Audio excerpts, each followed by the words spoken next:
Chapitre 1. Lundi 4 novembre. La première neige de l'année tombait sur Clairvaux-les-Lacs. Elena se demandait parfois pourquoi elle était venue ici, dans cette petite ville du Jura où personne ne la connaissait. Ou plutôt, et c'était une nuance importante, où personne ne savait qui elle était vraiment. Mais cette distinction-là, elle préférait ne pas trop y penser.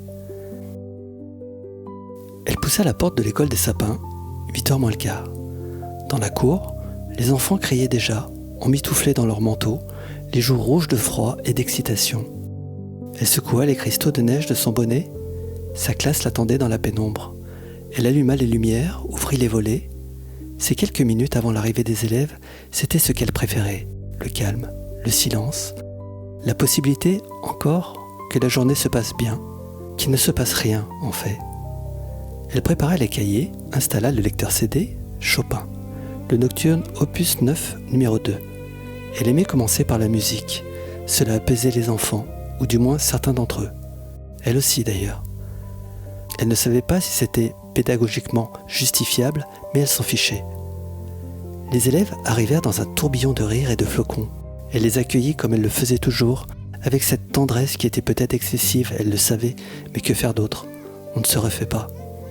Elle s'agenouilla pour aider les plus petits à défaire leurs boutons gelés, les fermetures éclairs coincées, ces gestes minuscules qui prennent du temps mais qui, au fond, sont peut-être le cœur du métier. Maîtresse, Chloé se tenait devant elle, tenant une feuille pliée en 4, décorée d'un soleil et d'un cœur maladroit. Les crayons de couleur avaient débordé. « C'est pour toi. » Elena déplia la lettre. L'orthographe était approximative, mais les mots étaient là, sincères, touchants. Au soleil ou sous la pluie, je t'aime, Elena. Sous les maths et le français, je t'aimerai toujours. Une vague de tendresse la submergea. Disproportionnée, probablement, mais réelle. Elle serra la lettre contre elle, se pencha vers Chloé, lui fit un bisou sur la joue. « Merci beaucoup, ma puce. Tes mots sont très beaux. » Le visage de la petite fille s'illumina. Elle retourna à sa place en sautillant. C'était pour ça qu'Elena avait choisi ce métier.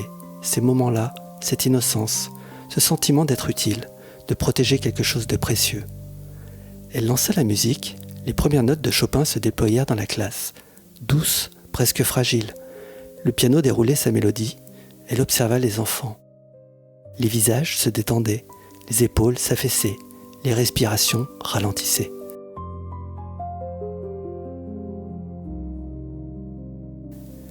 Quand la musique s'arrêta, elle attendit un instant, puis demanda.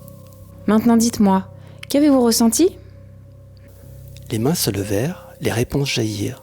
C'était doux, ça faisait penser à la nuit. Moi, ça m'a rendu triste. La matinée aurait pu continuer ainsi, paisible, prévisible. Mais la porte s'ouvrit. Le directeur, M. Dumont, s'effaça pour laisser passer un homme en uniforme, un gendarme. Brun, la trentaine, le visage grave de quelqu'un qui n'est pas là pour une visite de courtoisie. Son pouce s'accéléra, pas beaucoup, juste assez pour qu'elle le remarque, juste assez pour l'agacer de le remarquer. « Elena ? Le gendarme Laurent voudrait te parler. » Les élèves levèrent la tête, 24 paires d'yeux curieux. Dans l'embrasure, Louise, la collègue de CE2, s'attardait. Son hostilité habituelle avait cédé la place à une curiosité avide. Elena connaissait ce regard, celui qui espère du spectacle, de préférence tragique. Elle proposa de le voir pendant la récréation, dans un quart d'heure. Ses yeux noisettes croisèrent brièvement les siens. Il avait l'air gêné, ce qui n'était jamais bon signe. « Je vous attends dans le bureau du directeur, répondit-il. Quand la cloche sonna, Elena le rejoignit. Il se leva, referma son carnet, réajusta sa veste, la chorégraphie habituelle de ceux qui ne savent pas comment commencer. C'est au sujet d'Enzo Perret.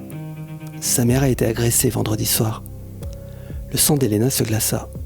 Pas pour la mère d'Enzo, enfin si, évidemment, mais surtout pour ce que ça signifiait.